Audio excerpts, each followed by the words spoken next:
Can I just say that may have been the best Monday Night Raw of 2025? Like, is anybody else with me on that? You have John Cena being a Grand Slam champion, War Games on both the men's and the women's side starting to take shape.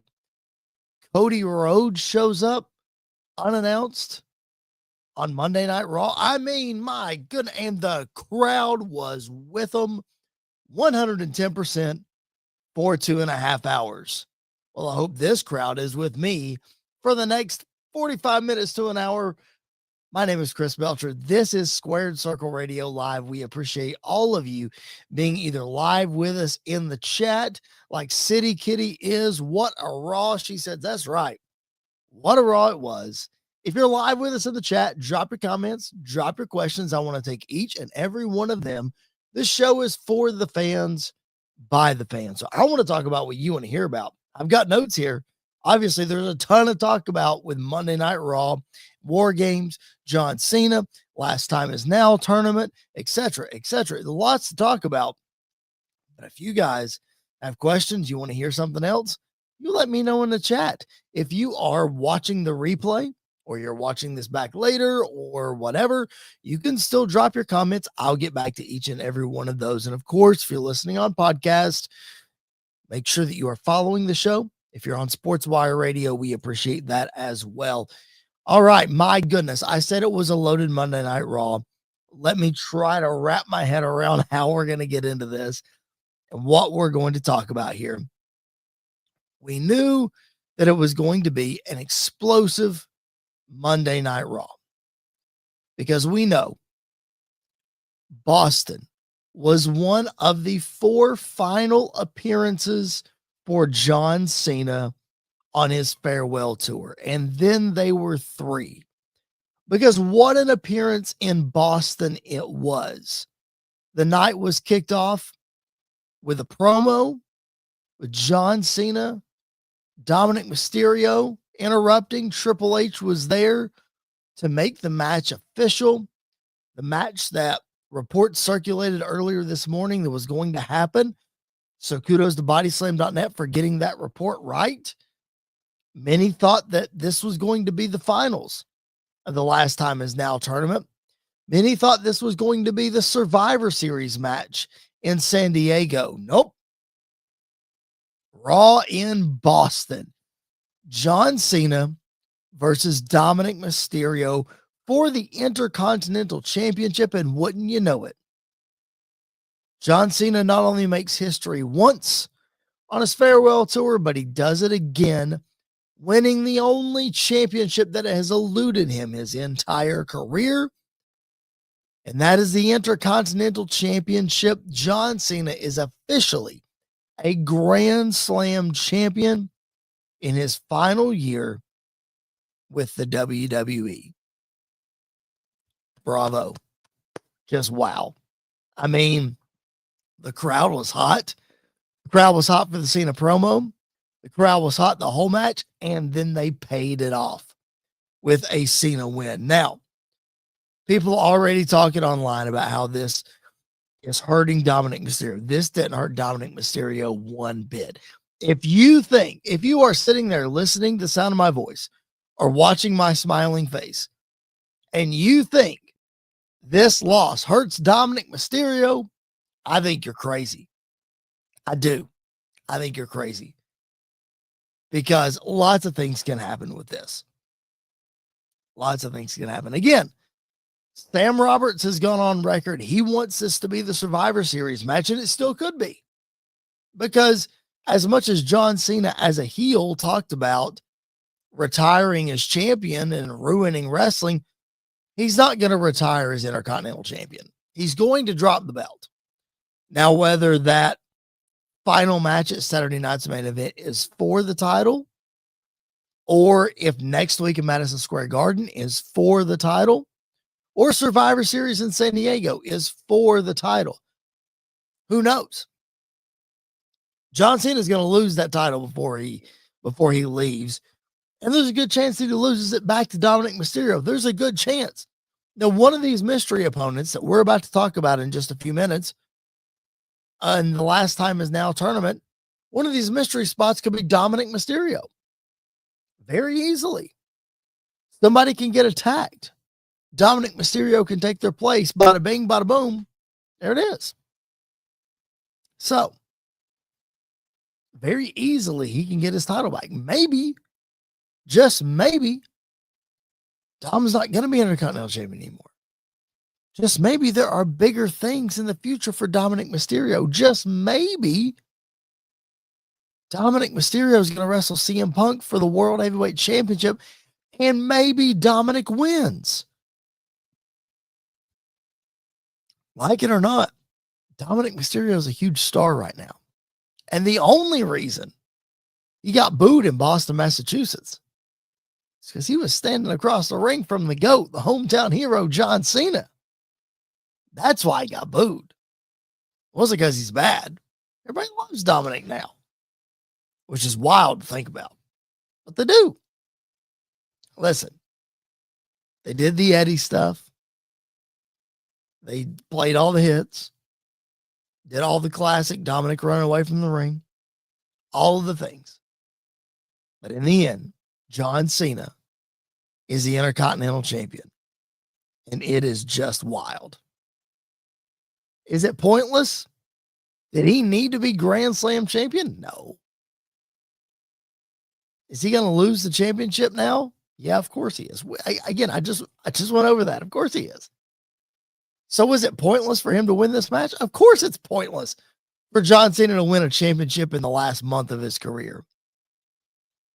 Did it seem pointless to that crowd in Boston? No. What a night. What a moment.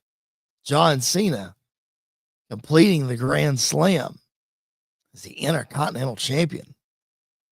So, maybe he loses again. Maybe he'll lose it next week. Maybe Survivor Series. Maybe his last match. Who knows? We will have to see. John Cena is the brand new Intercontinental Champion after defeating Dominic Mysterio on Monday Night Raw. Elsewhere on Monday Night Raw, the Last Time Is Now tournament began tonight on Monday Night Raw, and of course, it will conclude with someone battling John Cena in his final match at Saturday night's main event in Washington, D.C. on December the 13th. Who will that challenger be? Well, we had 2 matches tonight. We're going to have 2 matches on Friday that we're going to talk about. 2 matches scheduled for next Monday in Madison Square Garden. And then I assume 2 more matches on Friday Night SmackDown. And I think by my calculations, that takes care of the first round. So let's go over it, shall we? Tonight on Monday Night Raw, Rusev defeated Damian Priest to move on. And Sheamus defeated Shinsuke Nakamura to move on. Now, a lot of people saw Rusev and Sheamus get announced last week, and they're saying, oh, man, gotta have both of them win so we can set that up to run that back again. Well, if they do, they do. We haven't seen a bracket yet. We don't know how this bracket's going to shake out. So that's these mystery guys that they're talking about. It's really interesting to see how they're going to throw them in here. Now, let's talk about, again, I'm not going to dissect the Rusev match or the Sheamus match. Very good matches. Honoring John Cena. All of them have a history with John Cena, except for Damian Priest. So, Sheamus won his first world title from John Cena. Rusev drove a tank to the ring when he lost to Cena at WrestleMania 31. So, we'll have to see how the rest of this shakes out. But let's talk about the matches that were announced for this coming Friday, because that's where the intrigue is now. These matches are behind us. The intrigue is what's going to be moving forward. So we saw him on Monday Night Raw tonight. Jey Uso, who is going to be part of the men's War Games match, is going to battle The Miz on SmackDown. And then in the other match on SmackDown, it's going to be LA Knight taking on a man who, when Nick Aldis drew the name, he said he's going to keep it as a surprise. So let's talk about that first. Now, better yet, let's talk about the other matches too, because this surprise speculation could go in a lot of different directions. So that's coming up on Friday. On Monday, next Monday on Raw, the return of Gunther taking on the NXT superstar Javon Evans. And then in another match on Monday Night Raw, Solo Sikoa will battle another surprise opponent. We speculated last week about when they started announcing these. How are they going to keep some surprises? Guys that don't work here, legends that are coming back. However, they're going to do that. How are they going to keep them a surprise? Well, this is a good way to do it. It's a very good way to do it.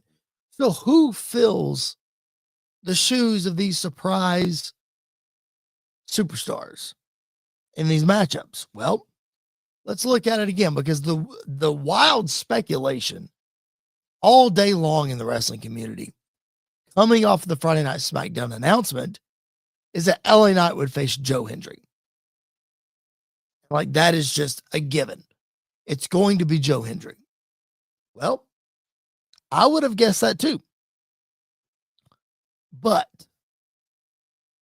judging by this announcement for next Monday at Madison Square Garden, I think Solo Sikoa will probably face Joe Hendry.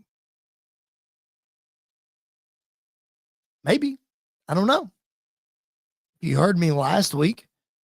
I went to bat for Matt Cardona, a New York native, to be the Madison Square Garden surprise. But guess what? Friday Night SmackDown is also in New York. It's in Albany. He might not get as big of a pop in Albany as he does in Madison Square Garden, but Cardona could easily battle LA Knight and LA Knight win, and it's okay. Another surprise that we could see is Nick Nemeth, aka Dolph Ziggler, in the WWE. It could be Ziggler. Very well could be Ziggler. He could fill that spot on Friday night. So you're asking me, okay, so you think the surprises are going to be Ziggler and Cardona? Not so fast. I don't know. You know who else is from New York, or whose family's from New York?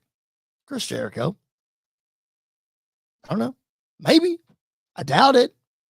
But maybe. Lots of Madison Square Garden, you're going to get a big pop for a lot of people. Okay? Doesn't have to be a hometown guy. So you know who I think it could be? The Madison Square Garden? Look at the matchup again. It's Solo Sikoa coming over from Friday Night SmackDown, which I find interesting. Like, you could have easily had LA Knight's match against the mystery opponent be on Raw, which is the brand he's on, and Solo Sikoa's mystery opponent match be on SmackDown, which is the brand he's on. So they switched them for some reason. I assume it's based on who it's going to be. But Solo Sikoa's opponent could very easily be Roman Reigns in Madison Square Garden. Now, again, last week when I was on here with Mr. Andy York, I said that I think Roman Reigns should be the one to beat John Cena in his last match.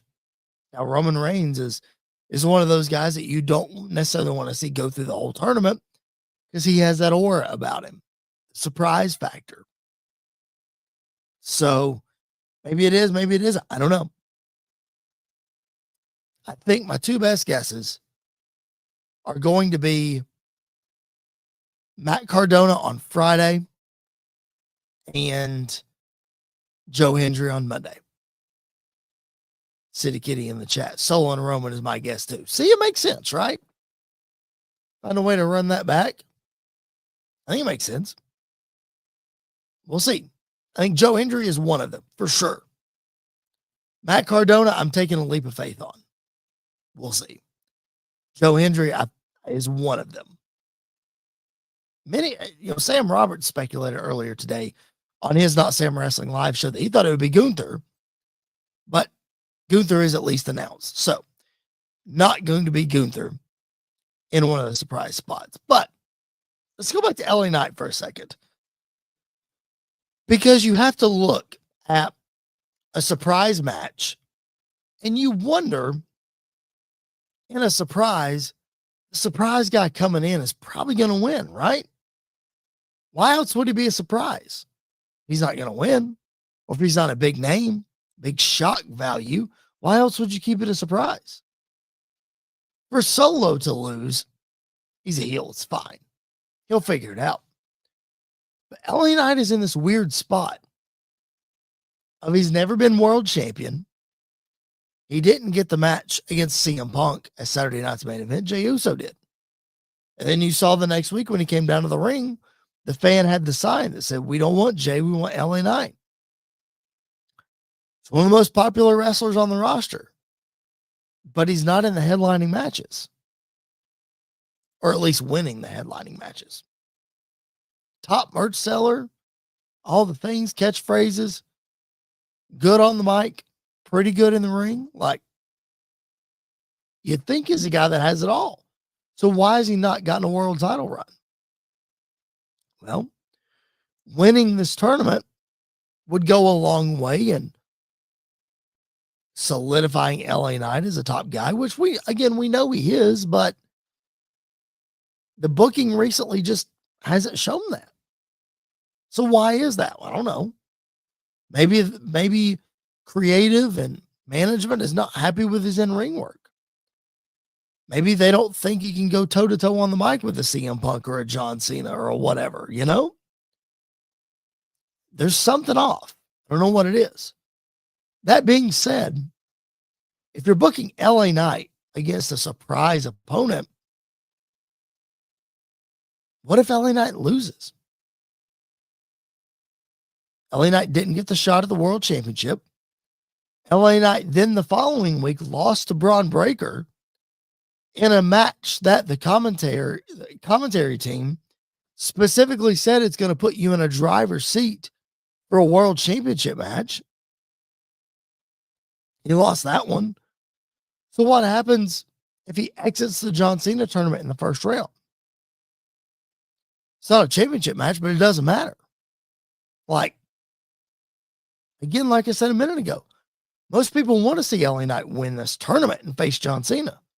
Most people want to see LA Knight as world champion. What if he loses? Where's the confidence in LA Knight? Is that the end of a serious push for LA Knight? I don't know. It's a weird spot for them to be in.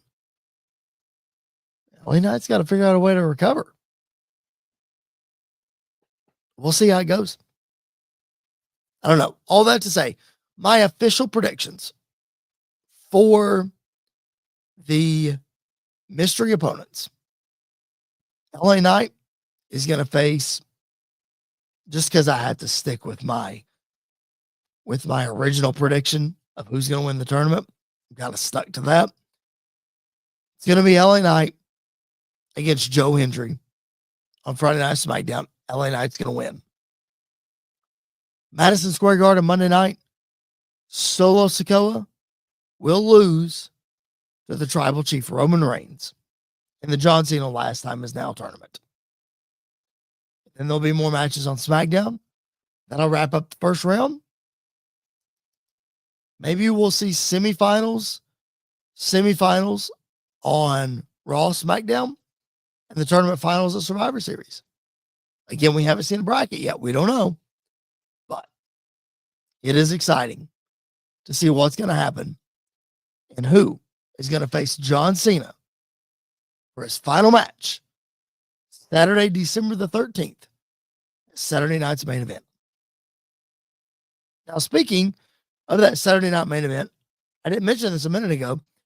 John Cena made the announcement that show is going to feature exhibitions between WWE superstars and NXT superstars, just the way he wants it, to pave the way for the future of the business. Now, he's very clear to say these are exhibitions, probably because you don't want to bury the NXT talent. So some of them's going to have to win.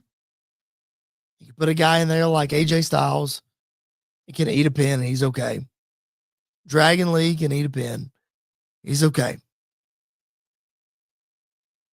But should be a lot of fun. Should be a lot of fun on that Saturday night's main event. All right. Let's take a little pause for the cause. If you are listening on Sports Wire Radio, thank you for doing that so much.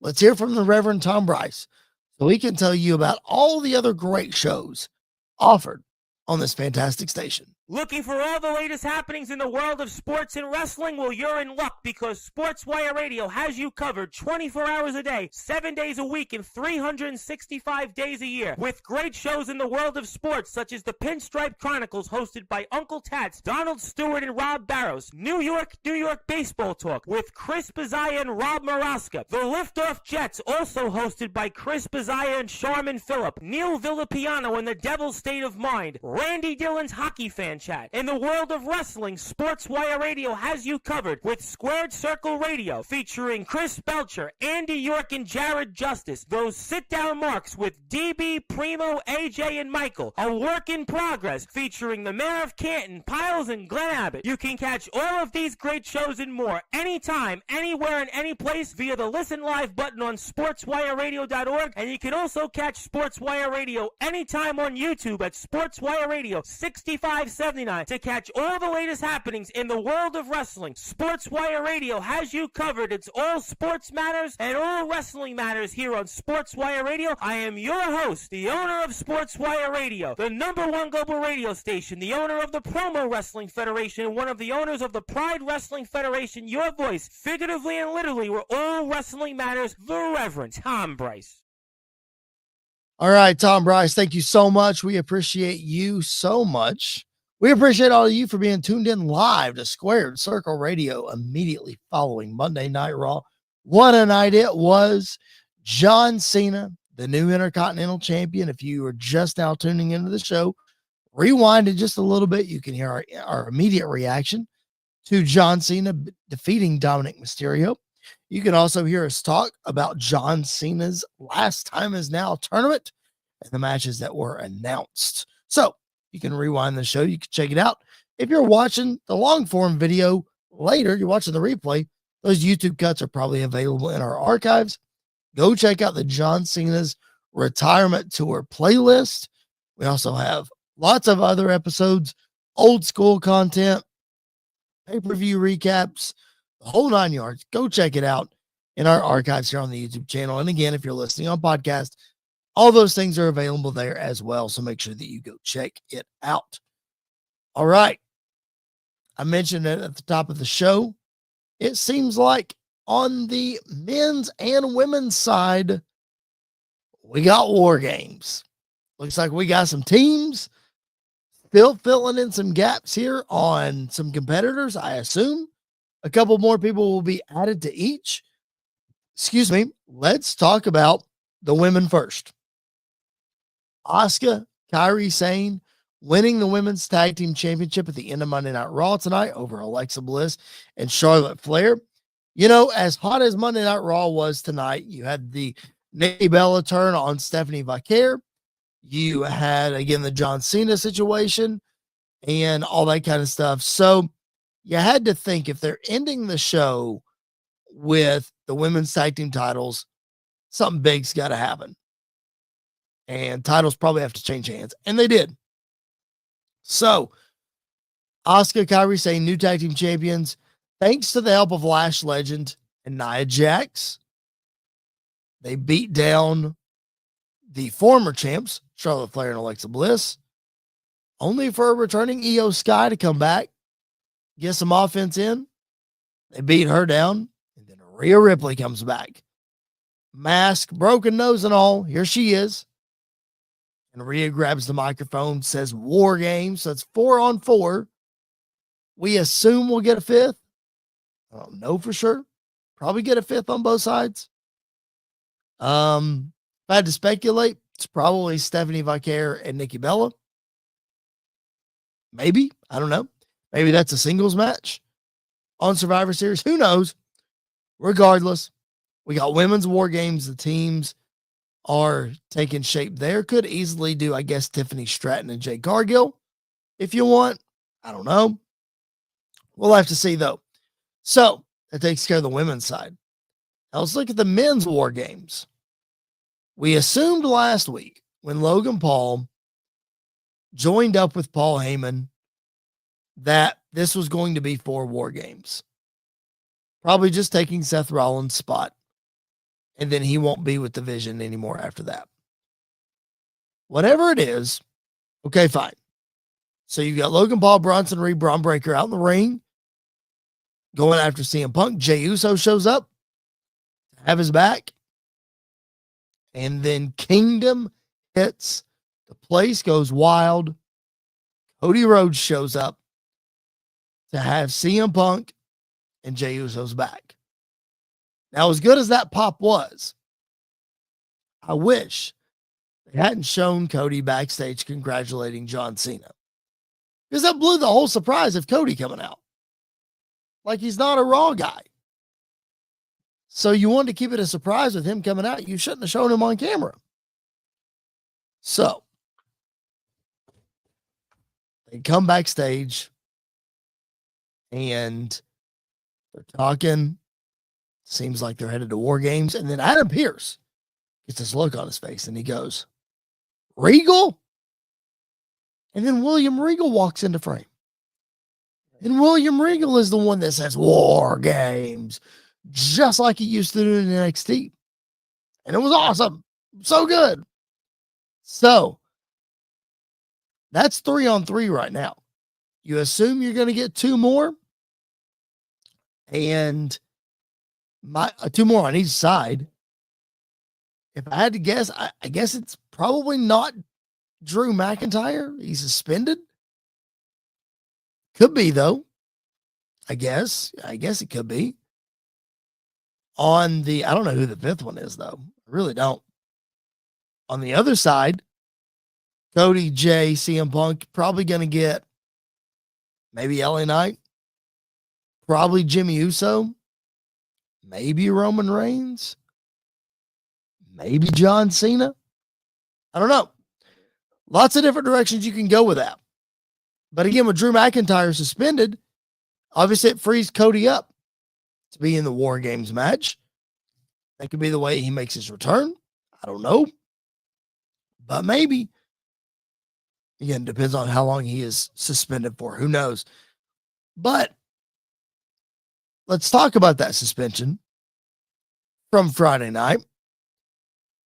Again, now we know Cody Rhodes is in the War Games match, but he's got his hands full right now with a new opponent, Aleister Black and his wife, Zelina Vega. A fantastic match between these two on Friday Night SmackDown. Of course, I'm talking about Aleister Black, Cody Rhodes. Non-title match interrupted by Drew McIntyre claymoring the referee, Cody getting some revenge on him, and then Damian Priest coming out to get some revenge on Aleister Black. So clearly those 2 issues are not done yet.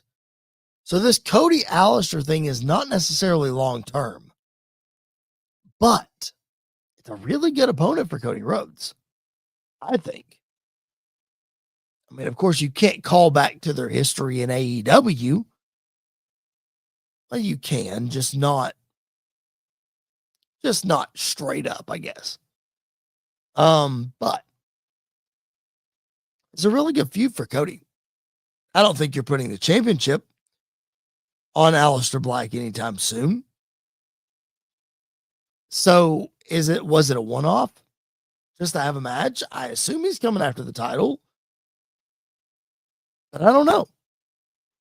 It kind of puts Cody in a state of limbo, honestly. I mean, it kind of feels that way. Rumors are that Drew McIntyre was suspended to take him off TV so he can go film a movie. So what do you got Cody doing? Well, War Games makes a lot of sense. But what about after that? You just pick back up with Drew and Aleister Black was just kind of a placeholder? I don't know, maybe. City Kitty in the chat talking about War Games. The Viper Randy Orton joining Cody, CM Punk and Jey Uso. I do like that. We haven't seen Randy in a bit. We know we're itching for this Cody Randy match at WrestleMania, I guess. So, I don't know. I find it interesting. I read a lot of stuff online, a lot of keyboard warrior stuff, and maybe I just get sucked into it. Maybe I shouldn't read too much into it, but I do sometimes. And a lot of people are, of course, hating on Triple H's booking. A lot of people are taking WWE to task for their high ticket prices. And a lot of people are saying, well, WWE just can't put the people in the building anymore. Well, no offense to Utah, but there was a sparse crowd last Friday on SmackDown, or Friday before last, for the night before Saturday night's main event, because the show's in Utah. It just kind of is what it is. And the Raw before that, they ran a very small venue in New Mexico. So people were talking about, oh, they only put 4,000 people in the building or whatever, this, that, or the other. Maybe it was the SmackDown after that. Not sure. They only put 4,000 or 5,000 people in the building. Well, the venue's capacity was only like 6,000. So it's not that WWE is struggling, but because they're still selling out buildings. They ran a small building because they were in New Mexico. Like they ran a small building because they can. Because they want to be able to go to places like, let's put our business hat on for a second. If WWE needed to continue to get money, because they were struggling like they were in the 90s, well, they got to run big buildings so that they drive that up.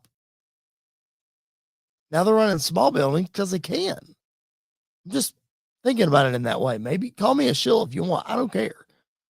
It just seems to me like it could be that they're running small buildings because they can. I don't know. Regardless, a lot of people down on Triple H and his booking style, or at least online. Well, you wouldn't know it tonight in Boston because they were behind Triple H. And a lot of people are not happy with Cody being champion because Cody, the ratings are down because Cody's the champion. And the attendance is down because Cody's champion. Ratings were so much higher when Roman was champion, etc., whatever. The show was also on Fox when Roman was the champion. Not on Fox anymore. There's a very built-in audience. Okay, so you can't really compare the two in that way. All that to say, though, I do think Cody is in a weird state of limbo. And I don't know, maybe an Aleister Black story, a little more creepy, a little more personal. You see Aleister Black getting Brandy involved or something. I don't know. Home invasion, something. Just something to give us a little more juice behind the Cody Rhodes feud right now. All right.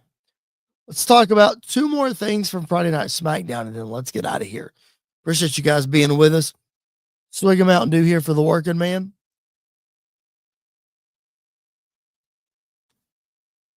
Dealing with a little bit of stuffy nose tonight, too, so I apologize for that.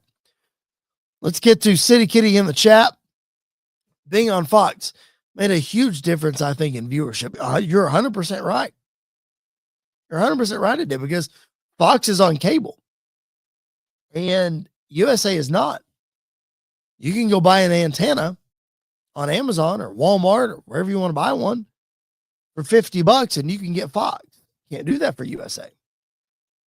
So yeah, definitely made a huge difference. You're 100% right about that. All right. 2 things for Friday Night SmackDown. One thing that I'm very excited about, and one thing that continues to raise questions, in my opinion. Which one do we want to talk about first? Let's talk about the raising questions first. Let's end on a good note. We talked about this last week with Andy York, and I asked Andy to sell me on the fact that Ilya Dragunov can make superstars as this new United States champion. Of course, Ilya continuing the John Cena Open Challenge, the Sami Zayn Open Challenge, etc., etc. And Andy said Ilya just needs to continue to have great matches on the show like he has, and he'll be fine, which I can get behind that. But this past week on SmackDown, it was really interesting because Tommaso Ciampa came out again to answer the Open Challenge. Last week, he came out after Nathan Frazier, and he was denied the opportunity because he didn't come out first. Fine. Ciampa comes out first this week. Referees get ready to ring the bell. Ilya grabs the microphone and he says, no, I'm accepting a challenge from him. And he pointed at Johnny Gargano, who would come out with Tommaso Ciampa. Now listen, you people who have followed this podcast for a while, you know I'm a huge Johnny Gargano fan. I love when Johnny Gargano gets opportunities, especially singles opportunities. But this was just weird. If it's an open challenge, shouldn't the challenger be able to choose who the challenger is, not the champion? Because if the champion can just choose who the challenger is for the open challenge, it's not really an open challenge, is it? So I don't know if this is trying to insert some sort of story into this open challenge situation. I don't know if we're looking at a heel Ilya Dragunov. I don't know if we're trying to drive a wedge between DIY. I don't know if this is building for something bigger with Tommaso Ciampa, because I think it's interesting. You've been using Ciampa's Tron and Ciampa's music the last couple of weeks. So I don't exactly know what this is building towards. I guess we'll have to wait and see. I just don't know that I like a storyline in the middle of my open challenge. I think it's an open challenge for a reason, right? Maybe they're trying to get away from it. I don't know. Just tossing ideas out here to hear myself think and try to figure it out, because I truly don't know. Well, what I do know is that the women's division on Friday Night SmackDown just got a swift kick in the pants, thanks to the brand new Women's United States Champion. Chelsea Two Belts has finally arrived. Chelsea Green is a 2-time 4th overall and now longest reigning Women's United States Champion. Of course, she's a double champ because she is mixed AAA tag team champion with Ethan Page pictured there. Also, the North American champion on NXT. So, here's where, again, the internet rumors come to town. I love Chelsea Green. You guys know I love Chelsea Green. And I'm very excited she's champion again. I hope they can pick up where they left off with her, build that title back up, do some meaningful things with it. But the internet can't agree on this one, because half the internet is saying that Julia made somebody mad backstage, and that's why she got beaten like a minute and a half by Chelsea Green. Punishment. And then the other half of the internet is saying, well, creative's got big plans for Julia, and They had to take the title off of her, and they've got big plans to put her in the main event picture and this, that, and the other. As we like to say on this show, both of those reports are opinions until they are proven as facts. You're allowed to have your opinion. That's totally fine. But again, say it till I'm blue in the face. Don't report it as a fact if it's an opinion. Unless you're talking about Shawn Michaels being the greatest of all time. That's a fact, Jack. Anyway. Again, whichever way this goes with Julia, guys, just let it play out. I think it's going to be fine. Let's relax a little bit. I know that we have the freedom to react and have our own opinions and this, that, and the other. That's fine. But let's just pump the brakes and see what happens. Think about this. 2 decisions that get criticized the most in WWE booking in recent history. One being Cody Rhodes losing at WrestleMania 39 to Roman Reigns. So many people, including Andy York on this very podcast, said there's no way Cody recovers. Can't believe they dropped the ball. They had lightning in a bottle and they threw it away. And he'll never recover. He'll never be as popular as he is that night. I can't say what that run would have been had he beaten Roman the first time around, but he's more popular today than he's ever been. And they figured it out, and it's worked out really well. The other decision that a lot of people, including Andy York on this very podcast, Andy, I'm not calling you out. I'm just stating you happen to be the voice of the people in this scenario. The other booking decision is Bianca Belair getting squashed by Becky Lynch at SummerSlam 2021 in 26 seconds. Guess what? You squashed Bianca. You buried her. There's no way she can recover, etc., etc., etc. Guess what? She took that all the way to WrestleMania the next year, beat Becky Lynch on the grandest stage, had a fantastic title reign, and is one of the most popular women's wrestlers on the roster. I think it turned out okay.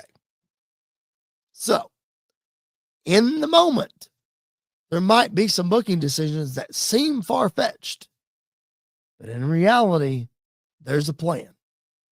And we got to trust the process. Trust the plan. Trust Triple H, Bruce Pritchard, and the whole team to put it together and to entertain us. Because after all, this is entertainment. I don't know why we're getting so worked up and aggravated. I know we get invested in these people and they feel like they're part of us and all that kind of stuff. But at the end of the day, they're telling stories and it's entertainment. It's a male soap opera. Dudes running around in their underwear, fighting for belts that don't even hold their pants up. It's just pro wrestling, but we have fun with it. And we love it. It's our favorite form of entertainment, or else we wouldn't be here. If you are here, you haven't subscribed to the podcast yet, be sure that you do that. If you haven't subscribed to the YouTube channel, please. Doesn't cost you a thing. Helps us a ton. And if you would be so kind, share the show on your social medias. Your circle is much bigger than mine. Share it out there. Let's build this community. I know City Kitty in the chat has been sharing this show. I appreciate that so very much. Speaking of City Kitty, it worked out well for Cody because the fans wanted it and he delivered. You got that right. You got that right. And you better believe the same thing happened with Bianca Belair. The fans wanted her to get the redemption. They didn't want her to get squashed by Becky Lynch in 26 seconds. She came back. She got redemption just like Cody Rhodes did. It all worked out. So we got to trust the process. So, appreciate you guys being tuned in. Again, if you're watching live, thank you so much. If you're watching the replay, you can still drop comments and questions in the chat. I'll get to each and every one of those. Thank you so much for being with us. Make sure that you tune in next week. Immediately after Monday Night Raw, we will be right back here with you, covering the John Cena tournament, covering the Madison Square Garden Raw. It's got a lot to live up to because Boston was a blockbuster. Let's see if the Big Apple can conquer Beantown. We'll see what happens next week. John Cena will be there. So will we. City Kitty thanking me in the chat. Hopefully she will be there next week. Let's do it all again. Coming up on this very channel, Squared Circle Radio, right here on YouTube. Thank you so much for being with us. We will catch you guys down the road.